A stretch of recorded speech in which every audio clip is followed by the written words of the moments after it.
Bonjour, vous écoutez l'épisode 15 du podcast Revu et Corrigé. Il a été originellement publié le mercredi 25 mars dernier. Il vient aussi de la chronique perso, pas de chronique pro le mercredi 25 mars. Il s'intitule « Les jours se suivent » et se ressemblent forcément. Aujourd'hui c'était la fête, c'était jour de sortie. Ce matin, Petit Dom et moi avons fait la balade shopping de 1,5 km x 2 en passant par 3 magasins autorisés, munis de la toute nouvelle autorisation dérogatoire de sortie. Vous l'avez vu, la nouvelle autorisation de sortie ? Beaucoup plus fournie.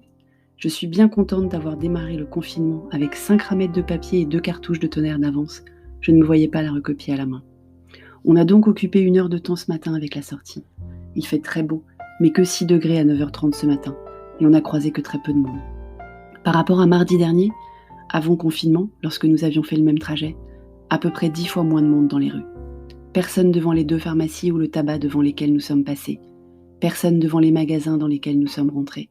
Personne aux arrêts de transport en commun devant lesquels nous sommes passés. Les gens commenceraient-ils à se conformer aux consignes ? Ça serait une bonne nouvelle. J'y crois moyen, mais ça serait une bonne nouvelle. Enfin, quand je dis personne devant, il y avait des gens à l'intérieur. D'ailleurs, dans le premier magasin, on nous a demandé d'attendre devant avant que d'entrer. Arrive 3 minutes plus tard un monsieur qui ne devrait pas sortir s'il suivait les recommandations. Une personne âgée, un senior, un vieux quoi, qui lui entre tout de go. C'est bon, il n'y a pas grand monde. Sans nous laisser entrer avant, ce qui m'a passablement énervée. Je me suis mise à avoir des pensées peu charitables pour cette génération. Je sais, je ne devrais pas généraliser. Cette génération qui ne change pas son attitude, le monde m'appartient, je fais ce que je veux et les jeunes doivent passer après. Malgré la période pourtant dangereuse pour eux. Allez-y, blâmez-moi, mais ne mentez pas. Je suis sûre que ça vous est déjà arrivé à vous aussi, de vous énerver contre la petite vieille qui vous passe devant à la pharmacie sans même un mot ou un regard censé provoquer l'empathie. De pester à cause du grand vieux avec une canne qui vous bouscule pour être tout devant en attendant au passage piéton et vous engueule de ne pas lui laisser de place. De marmonner dans votre barbe, sans confronter les personnes âgées qui vont faire leurs courses à l'heure du déjeuner et passent un temps fou devant vous en caisse, à compter leur monnaie et remplir leur caddie alors qu'elles pourraient y aller quand il n'y a personne. Petit Dom, qui va beaucoup mieux pour ceux qui se posaient et m'ont posé la question, un stomac bug de quelques heures hier soir mais rien de grave, a ensuite repris les devoirs non terminés d'hier. La multiplication et le vocabulaire du mobilier. On a donc passé un moment délicieux en famille à réviser les tables. Non, 4 x 7 ne fait pas 21. Et à chercher sur Wikipédia des définitions de mots peu usités. Dans le désordre, bahut, paravent, candélabre. Délicieux, je vous dis, absolument. On s'est tellement parlé qu'on a mis les infos à table sur l'iPad au déjeuner.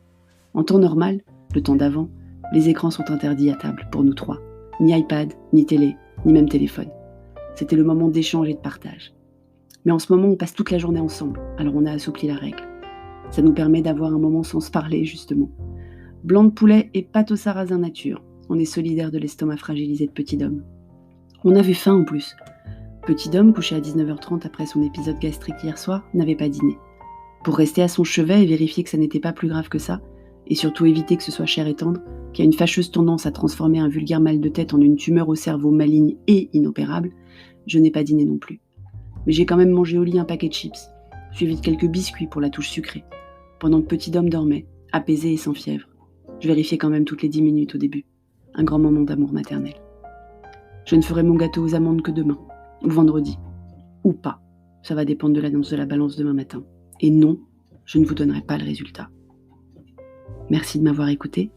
Si ce podcast vous a plu, abonnez-vous, laissez des étoiles, des commentaires ou partagez-le. À bientôt.